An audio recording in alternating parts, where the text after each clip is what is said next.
jewellers, and we almost got ripped off.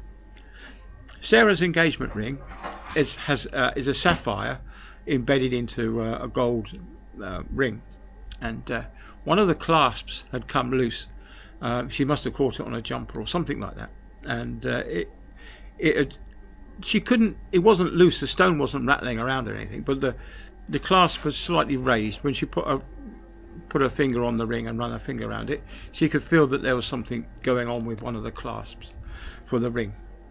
So she took it into Hugh Rice in Hull, because we bought the ring in Leeds, because we went on a shopping expedition to find an engagement ring, and Sarah loves sapphires, so we bought the sapphire engagement ring. Anyway, so we took it into the local place to get it looked at and repaired, and we got a quote, and Sarah then had to drive back in at the next weekend to pick up the ring and to see how much the quote was to fix this ring. And they said that the people in Hugh Rice said, "Oh no, it's not just a simple thing. We have to reset the stone, and we have to do this and we have to do that and whatever, and then we'll address the clasp issue, and it's going to cost £400."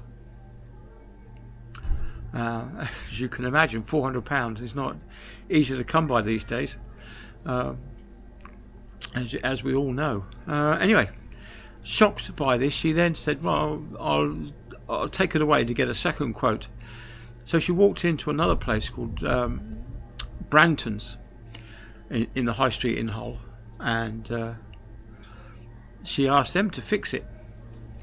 So the lady behind the counter got her magnifying glass out and had a good look at it and said, "Oh, can't see anything wrong there. It's just the clasp is a bit loose." Anyway, so she took it upstairs to the man who did the repairs to the jewellery, and Sarah's sitting downstairs. You could hear all this conversation, thinking, "Oh my God, this doesn't sound too good, does it? It's a bit, if they're going into that much conversation about it, there must be something wrong with it." Anyway, the lady brought the ring back and said, "There you go, it's all fixed. The clasp was a bit loose, a bit proud, so we just tapped it down, and it's all fixed now. No charge." Yeah, Branton's, great job.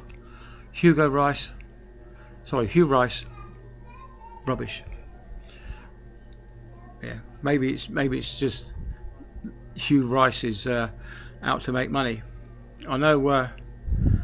I had a brother-in-law who works for Hendy Ford, and the managers told him that every car that came in, they had to find £200 worth of work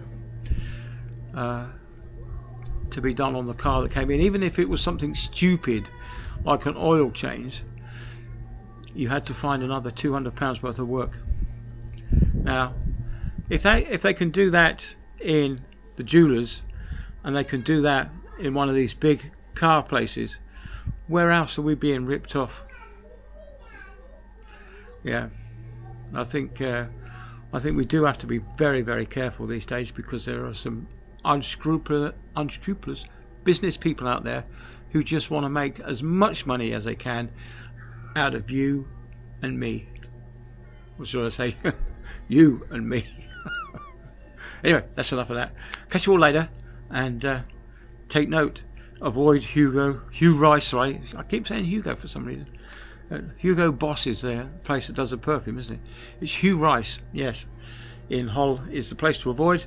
And if you are in Hull and you want to go to a decent jeweller's, go to Branton's. Okay, catch you later. Bye then.